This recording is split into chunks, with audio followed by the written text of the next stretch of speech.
morning, everybody, and welcome to this leadership episode of 30 Minutes to President's Club. My name is Armand Farouk, and I'm here with my co-host, Mark Cosaclo. And today, we have the one and only Mr. Paul Canty. He used to run sales development over at Lattice. Then he was a senior sales manager, and now he is head of sales at a company called Pulley. Mark, why should people listen? Armand, I think Paul has tapped into something that a lot of young sales managers and people that have kind of lost their way in sales management, maybe lost their passion, have started to manage their team, which is via Slack, via email, and via Gong comments. And I think that he really gets into this episode of how to be a person in front of a person, helping a person do better. Boom. And a 3, 2, 1. Let's roll. All righty, Paul, welcome to the show. We start every show with your top 3 actionable takeaways. Let's get your 3. Number 1, ask for a weekly goal, but ask for a how behind the goal. Don't get me wrong, goals are great, but what is the behavior, the process, the system that's going to actually drive that outcome? For example, I had an SDR who wanted to book 5 meetings in a week. That's a great goal, but how are they going to get there? Right. And his plan was he's going to make an extra 10 calls per day. He's going to spend extra time going through Zoom info, finding direct dials and cell phones for these people to make sure he gets through. And so set goals, yes, but figure out how you're going to get to those goals as well. Boom. My goal is to hear tactic number 2. Bring it on. Tactic number 2, make shadowing and ride-alongs a weekly non-negotiable. For busy managers, directors, sales leaders, this is the first thing to slip, particularly as you move up the ladder. But there's no better way to understand workflow inefficiencies or gaps or coaching focus areas than getting in and spending time with your reps. Awesome. Bring it home. What's number 3? Number 3, share what you're working on up and down on a regular cadence. When people don't know what you're working on, whether it's your team or your execs, the founders that you report to, they start to wonder if you're working on anything at all. And so sharing up and down can help make sure you're on the same page with your bosses, with your founders, with the executive team, while sharing down helps give the reps and the managers context into the things that you're doing behind the scenes to help them. The way that I like to do this is send in a weekly email. It doesn't have to be structured. You don't have to make an ask, but letting your executives, letting your reps know, like, here are the things I've been working on this week. Here's what's on my mind. Here are the things I'm looking to get better at. And here's what I'm looking ahead to. Paul, as a first-time manager, my company required me to do ride-alongs every quarter with my reps. They were like super awesome times where I get to ride in the car, see how they sold, see how they ate, where they ate, what they ate, all that kind of stuff. And, in a Zoom world, I don't know if it's the same. Like, how do you do a shadowing on Zoom? I think the key for me is you shouldn't be hanging out with somebody on a Zoom screen share all day, but you should really be trying to drill in to a specific part of the process at a time. Right? Like, for example, recently it was really trying to understand, hey, walk me through each step of your process when it comes to looking through an account, finding the right contacts, enriching the contacts, and adding them to a sequence, right? Like, that might be an hour worth of shadowing. That's enough for now for us to learn and diagnose. Take a bite-sized chunk and you're just like, all right, I want to watch you put 30 people in sequence. That feels like micromanaging. How are you helping the rep to feel like they can approach that situation and it's going to be good for them too? Ideally, you share a reason that you're looking into it. For this one, it might be, hey, it looks like we're struggling to get people on the phone, right? Or we're struggling to get reply rates, or our bounce rate is really high. Like, my hypothesis is maybe something's going on with the data, right? Or something's going on with our CRM, our data source. Why don't we sit down, spend some time going through the workflow together and see if we can spot any issues or gaps? And I think a lot of the time, the reps know there's an issue, right? Or you can at the very least share with them some data and some context that will demonstrate that there's an issue. And I think framing it through that lens makes it feel like less of a, hey, show me everything you're doing, and more like, hey, let's triage this together and find a solution. Some of the things you will see in these working sessions are truly mind-boggling. The bizarre tab setups, the using the wrong tool, the not knowing where to look at all of your accounts. It's crazy if you haven't literally just sat there and watched someone else do the work, how many mistakes you'll make in workflow. Paul, could you talk about, number 1, what are the key workflows that you're shadowing? And then 2, as you go through those, maybe you could give us a sense of some of the common mistakes that are made within those workflows? A lot of mistakes are made around these certain breakpoints, right? And a lot of times that means the transfer of information, of data from one system to the other.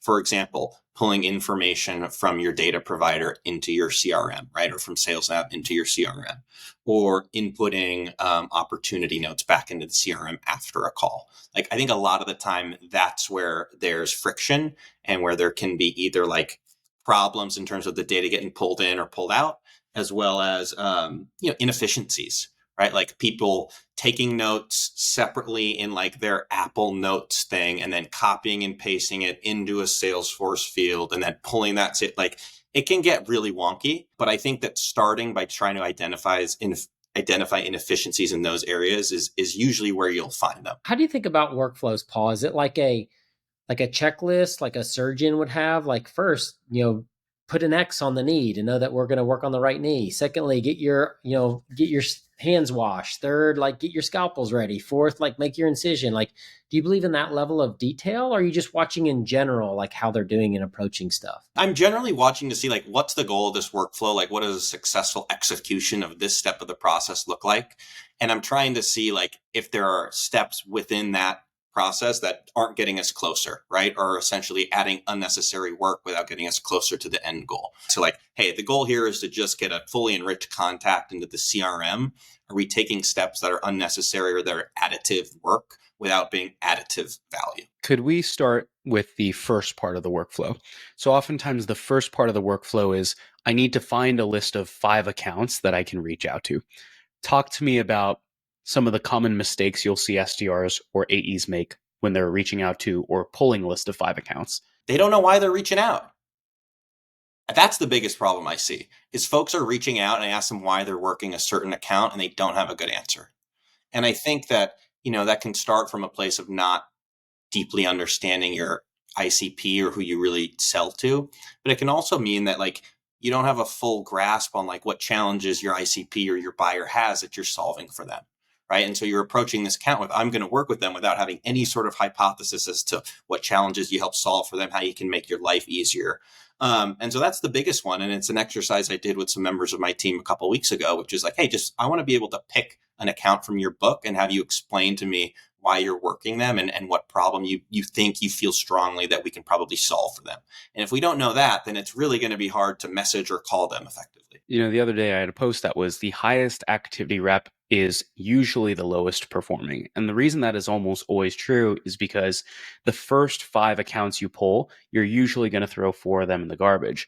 And if you have an underperforming SDR or an AE, you should almost always start by looking under the hood and seeing who's in sequence right now. And it's almost always the wrong accounts or the wrong contacts. Even an underperforming SDR will crank the phones all day. They'll usually try pretty hard if you hired right, but oftentimes they'll be calling these companies in the middle of nowhere where you can only support US-based companies. So I have a sense of, okay, step number 1 is like, I need to make sure that they have ICP criteria on pulling the accounts. Paul, let's go to the next piece, which is I now need to pull the people on the accounts. What do you usually see go wrong in that part of the workflow? I think this is the second part of the same problem, right? Which is understanding your ideal customer profile from an account sense, but then understanding it from a buyer sense. Meaning like, who are the people that we sell to? What are the challenges that they have that our product, our company can help them solve specifically? And to your point, I think a lot of what I see is, yes, this is a target account. So I'm just going to kind of select 5 people that I think, maybe have the right titles, right? And I'm not going to do a ton of research on LinkedIn as to their role, responsibility, seniority. And I'm not going to really think too critically about like, is this actually the person who would be using the product, who would be paying for the product, or would be involved in the selection of something like this? And so again, it's like, yeah, you have this list full of accounts and this sequence full of people, and you're kind of targeting everybody and you're targeting nobody, If we keep running this train here, a lot of times, to your point, they'll miss the wrong people, for example, or they'll only be calling people at the line, but no one above the line. You and I both sold HR tech. I was at Pave. You were at Lattice. We were selling to similar types of buyers. Could you give me a sense at Lattice, how did you go about teaching people how to sort of map their way inside of an org? In other words, like I'm an SDR with almost no work experience, and somehow I need to know if there are 20 HR people, which 5 I should work. How did you teach your team to think through that? Part of what was helpful for me in teaching that sort of thing was giving people a better understanding of sort of the role of different seniority levels within a business and the sort of scope of their worldview. Meaning, like, what are the sort of business level objectives that the executive C-level cares about, and what are the sort of like smaller objectives that the HR manager, HR director cares about. An example actually that I used to give with folks, and this is from years ago, was when we were evaluating ZoomInfo to bring it to Lattice. And it was a huge priority for me, right? I was leading the SDR team. I really cared a lot about accurate data and cell phone numbers and equipping the team to be able to reach people. Like, it was high on my priority list.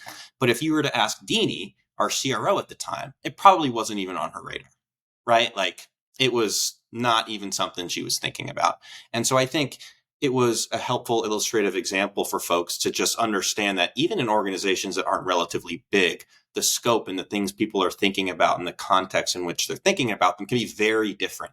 And so, like, the messaging and the way you target folks might look very different. The value propositions might be very different. The messaging might sound different, even if it's a 500-person organization and they're only a couple levels removed. Yeah, one exercise that I found really, really helpful to that point is you can't just throw the org tree up and a bunch of titles and say you want to reach out to the chief people officer, the director of HR operations, the director of recruiting, the director of compensation, etc. And the reason for that is that big companies, there might be 50 directors of compensation or 50 directors of HR. At small companies, you might have one people hire where all of those roles are lumped into one person. And so what I've found to be helpful is you map out the org chart and you say, these are the usual titles that are there. But then we play this game called Follow the Job, which is at Carta, the job was to manage the cap table. And I would put up an org chart and I would remove 2 titles. And I would be like, okay, if those 2 titles don't exist in the org chart, where does managing the cap table fall from a responsibility standpoint? And what that teaches your reps and it teaches your SDRs is them to not just think, oh, if I don't see this title, no one's doing the job, but instead start to understand the domains of responsibility. And as organizations get bigger and more complex, how do those responsibilities get thrown lower and lower down the chain of command? And that will tell you which levels of the org you should be prospecting. Yeah, I always use 2 documents, Armand, to help with this. One was a persona map. And that persona map would say, here is the job that we support and what it does. And here are examples of titles that might do that job. And you might have the same title in multiple columns of that because it's some people call a director a manager, some people call a manager a VP. Like, you never really know, right? But what we try to do is isolate what is the job they're doing and then what titles might do that. And the other one is a content map where we would then take those personas on the x-axis, and on the y-axis we would put like above the line people and below the line people, and then that would show us what content we needed to build for that persona above the line or below the line. And that also then created us a connect the dot situation. Okay, so if I know I need to do this job and the title and persona is this at this company, this is the content that I'm going to be putting them into. And it just made it very simple for our SDRs at Outreach in the beginning to not think. Like, don't want a 21-year-old thinking a lot. You want them doing a lot, and you want them learning as they're doing. And what you're doing is you're teaching them how to think through the problem. Figure out what the job is, figure out what the version of the title is of that company, then figure out what messaging to put them in, and now go execute that messaging. And that's a repeatable process that you can give people latitude with later once they've proven that you've done it. But in the beginning, you want to keep it really tight. I love that framework because I think you're right. There are certain jobs and responsibilities that have to get done regardless of what the range of titles is within an organization. And so how can you best understand and map where they're most likely to fall to?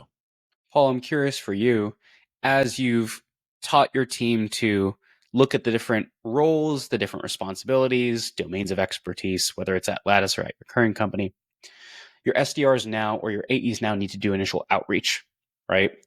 And to Mark's point, I've seen people try to teach SDRs how to tailor messages differently for the 30 different titles in the organization, right? Talk to me about how do you make this easy for your team? In other words, how do you teach your team initially to personalize in a way that hits the mark but isn't overly complicated? I try to keep sequences simple and give people simple frameworks. I think for above the line personas, generally what I'm coaching towards is speaking to something that impacts the business, right? That impacts the business revenue, impacts retention, impacts cost or risk, but things that executive level folks are thinking about and concerned with. When talking about, like, let's say below the line or lower or mid-level folks, a lot of times they're thinking more immediate impact and things that might affect them personally, right? The projects they have to get done, the initiatives they're responsible for, the things that they need to report back up to their VP. They might not always be thinking in terms of like broader business outcome and results, but more it's sort of immediate impact to them and their role and their reputation. And so I think the messaging should reflect that, right? Which is that if you're going to the executive level, you should be talking in terms of the broader business. And if you're going to the mid or junior level folks, you should be talking about how we can help them specifically succeed in their role or with their project. I still remember, Amon, when at Outreach, we had a volume play in the beginning because nobody was doing what we were doing. Nobody had a tool like we had, and volume was very productive. And then it started to tail off and we saw it. And everybody has like the 2 curly braces with company name or 2 curly braces first name. And at Outreach, what we created was 2 curly braces with an exclamation point and a comment. And what it does is it allows you to put into the template the specific type of personalization that you want, along with instructions of how to do it. And then you can even get it complicated and do if-then statements inside of that personalization to help a rep figure out how to do the personalization. I would say when you're teaching a rep to do personalization, there's the conceptually how it works, but then there's the specific mechanics in that individual email that you're about to write. And like having that variable, just that comment variable with the instructions of go here, look at this, use your business acumen and put something in here that's 1 sentence that does this. We found that to be super beneficial for a lot of companies that we worked with and for our own company to have that specific variable in use inside of templates. Yeah, the first level to that point that I usually see of personalization is no personalization, which is just use the persona-based sequences or use above the line this sequence for this CFO, right? And that's like giving your kid an action figure where you cannot remove the parts whatsoever. Like, this is the toy, like go play with the toy. That's it.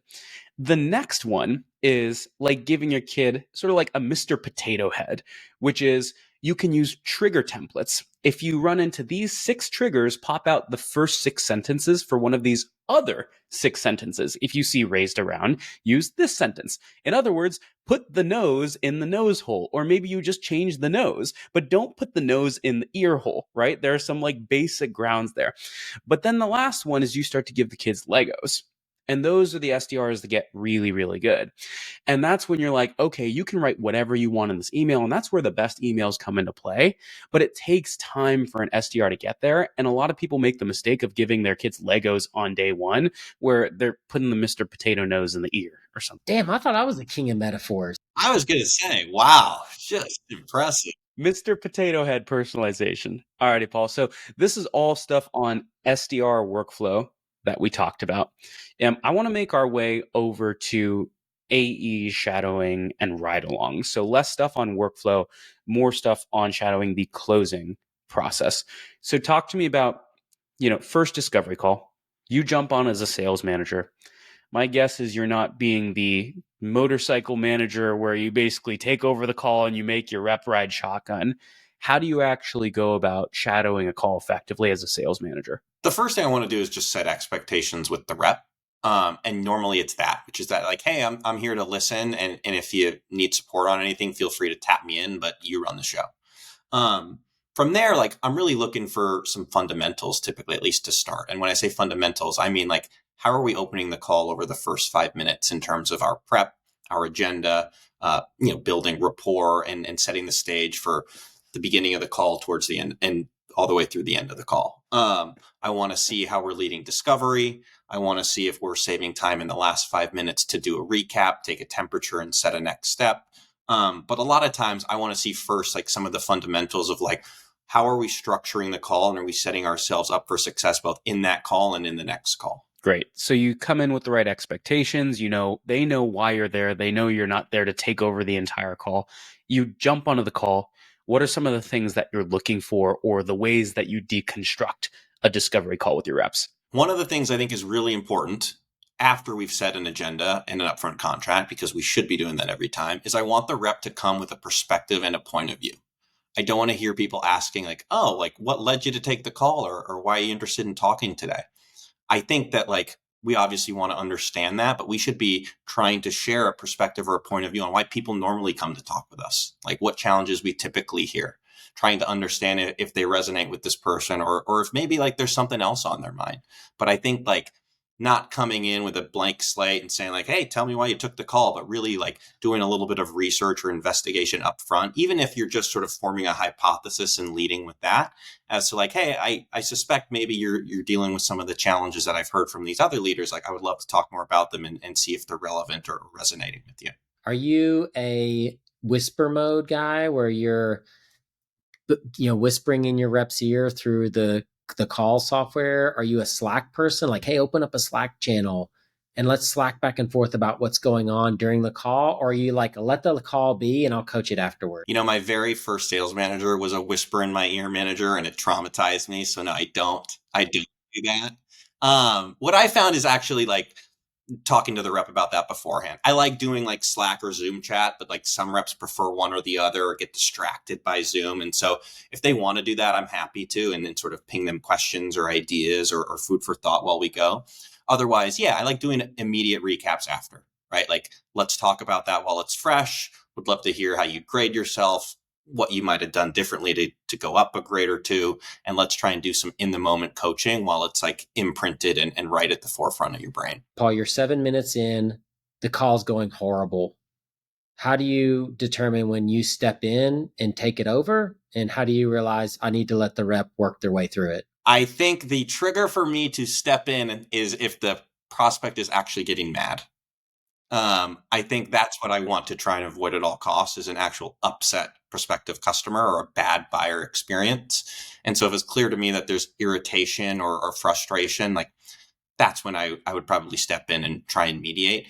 Otherwise, unless they call on me for help, I want to see how they navigate it and how they adapt. That's pretty unique because, I mean, the couple of places that I will jump in are if I feel like the conversation is really low and down in the weeds. Sometimes I'll Slack my rep and I'll say like, up, take it from here, which means I'm going to ask a question up a higher level. And then the goal is for them to sort of keep it at that altitude in the conversation, right? So I come in as the reset guy, or sometimes I'll come in as the story person if I feel like we're losing an executive that's being disengaged, right? Mark, I'm curious for your take on this one. Are you sitting silent in the back, or are you more actively involved in calls, and how do you do that effectively? The first thing I do is I absolutely do what Paul does. And before the call, I want to know what my role is. Like, do you want me to save you if he gets in trouble because you're nervous? Do you want me to just be a casual observer? Do you want me to just do stories? Like, what is my purpose in this call? And then what is the outcome that you want to drive to? And where I start to get in is when I see that the outcome isn't going to happen. And I'm always got my radar. Like, are we on path? Are there no roadblocks in the way for us to get where you wanted to get at this call? And when I get 10 minutes in and I don't feel like we're making adequate progress toward that, that's when I'll try to redirect, get us back on the path, and then let the rep come back in. But that's my biggest one, is I need to know what the outcome is. Otherwise, I don't really know what I'm doing in the call. Even if you tell me like, be the story guy, Mark, or come in and do your thing, Mark, or, have a fun intro, Mark, or whatever it is. Like, that's great. But like, tell me where you're going to so I can help you drive there. Paul, let's take it to the post-call debrief. I see oftentimes the vomit wall of timestamp feedback, and that is an extremely ineffective way to give your reps feedback. How do you chunk up the feedback effectively so they actually take it and it's not demoralizing? I think, and this can be a challenge for me at times, I think it can be a challenge for a lot of folks when you see a lot of things to be worked on, but you got to pick a thing at a time. And ideally you pick the thing that's most impactful or the biggest issue that you noticed, right? Whether that's a sort of lack of depth in discovery, or it's sort of a poor expectation setting with the customer, or it's a lack of booking a next call. But really keying in on one thing to focus on at a time. I'm with you. I think that, there are millions of unread manager gong comments floating out in the, SaaS universe somewhere. And so I think the more you can sort of bring that sort of coaching and feedback into the real world or into a live interaction, like the more effective it's going to be, the more it's going to land, the more you can actually say it out loud to each other a few times to make sure you get the marbles out of your mouth and actually make it stick. Well, Paul, amazing show. We have to go to the final question, and the final question is as follows. We talked about a lot of good habits that sales leaders can exhibit, and now it's time to talk about a bad one. So what is one bad habit that every sales leader out there should break so that all sales teams get a little bit better? Management by Slack. I think in today's world where it's virtual, we're on Slack all day, like we are way overstimulated and way over communicated on Slack. The reps are busy, they're on calls, they're stressed, they're trying to get stuff done, and the constant pinging of this, that, the other, deal feedback, coaching feedback, it just doesn't work, right? I think like more time needs to be spent delivering and talking about the most impactful stuff live and leaving Slack to emergencies and non-essential stuff. If you are giving feedback over Slack, you are making a horrible mistake. Everyone on that notes, hang on for a 60-second recap coming up soon. Cheers. Alrighty, Mark, it's time for a 2x2 recap. What do you got for year 2? 2x2. Sometimes you just got to get reminded of the basics. Like when I would coach kids in basketball, like just reminding them to like pound the rock the right way was really impactful. And like that shadowing reminder, it's so important to watch how your reps work. You take so much for granted and how they're doing stuff. And that shadowing completely busts away those blinders. I thought that was just something I had forgotten. It was awesome. And then number 2 is a goal without a how is not a goal. If you don't understand how somebody's going to get there, then you giving them the goal setting exercise is setting them up for failure most of the time, because most people don't know how to get to a goal. They just know how to set one to please their manager. And I love that a tip at the very beginning where he talked about make sure you got the how in there. Number 3, you should always be leveling with your AEs before you shadow a call with them and figure out what is the role that they want you to play, number 1. And then 2, what are your intentions behind joining the call? And then lastly, number 4, I will plug my own takeaway, which was Mr. Potato Head personalization. You start them on the action figures, so they just pop them in, they just use the standard sequence, and then you move them to trigger templates, aka Mr. Potato Head personalization. And then once they're really fancy and they can start building their own action figurines, now you graduate SDRs onto Legos, which is writing your own emails from scratch. And folks, if you want to see, I have a massive Lego sculpture in the background right here. You know why you can't see it? Is because you're only listening to 30 Minutes to President's Club. If you want to see 30 Minutes to President's Club, we are now on YouTube. And so you will actually see Mark teleport in this interview where he started on the outside and then he moved to the indoors where there was slightly better Wi-Fi. And so if you want to see some magic tricks and see what my magic Lego sculpture back there looks like, you should go check out the one and only YouTube channel for 30 Minutes to President's Club. Alrighty, folks, we'll catch you soon. See you on the next one.